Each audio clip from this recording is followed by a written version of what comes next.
राहुल गांधी झूठे एलिगेशन लगा रहे हैं या फिर उन्होंने झूठ बोला है?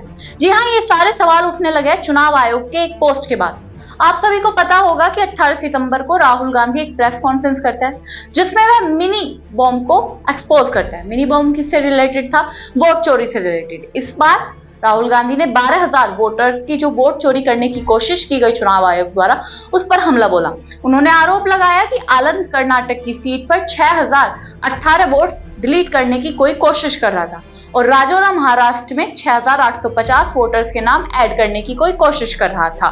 In Aland, 6,018 applications were filed,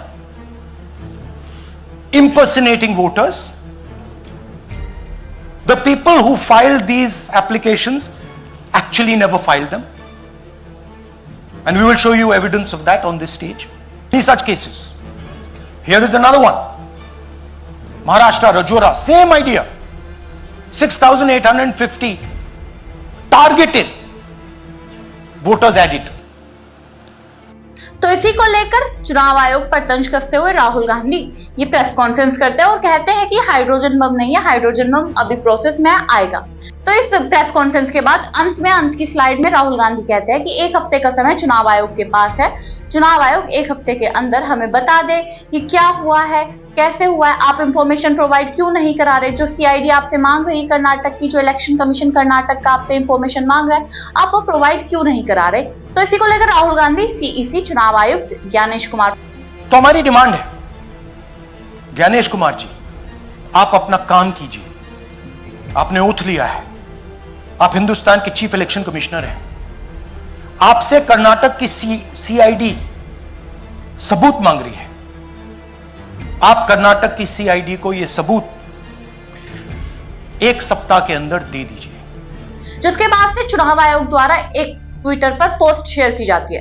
Twitter पर ये जो आप पोस्ट देख रहे हैं, ये वही पोस्ट है जो इलेक्शन कमीशन द्वारा डाली गई है, जिसमें राहुल गांधी को बेसलेस एलिगेशन लगाते हुए बता रहे हैं कि राहुल गांधी सब कुछ झूठ बोल रहे हैं, ऐसा कुछ भी नहीं हुआ। इसी के ऊपर राहुल गांधी की बहन प्रियंका गांधी वाड्रा अपनी प्रतिक्रिया सामने रखती है। वो कहती है अपने भाई के समर्थन में कि हमने कर्नाटक कि आलंद विधानसभा में बड़े पैमाने पर वोटर्स का नाम काटने की कोशिश की गई थी। हमारे प्रत्याशी की शिकायत पर चुनाव आयोग के स्थानीय अधिकारी ने एफआईआर दर्ज कराई थी। जब चुनाव आयोग खुद मान चुका है कि गड़बड़ी हो रही थी, उनके अधिकारियों ने एफआईआर दर्ज कराई थी, तो जांच क्यों नहीं हो रही? कर्नाटक की सीआईडी ने 18 महीने में 18 बार पत्र लिखा, तो आपने एक भी पत्र का जवाब क्यों नहीं दिया? यानी कि प्रियंका गांधी वाड्रा भी अपने भाई की तरह चुनाव आयोग से सवाल पूछ रहे हैं कि आपने इंफॉर्मेशन प्रोवाइड क्यों नहीं कराई। जब आप कह रहे हैं कि एलिगेशन बेसलेस है, तो आप इंफॉर्मेशन प्रोवाइड करा देते।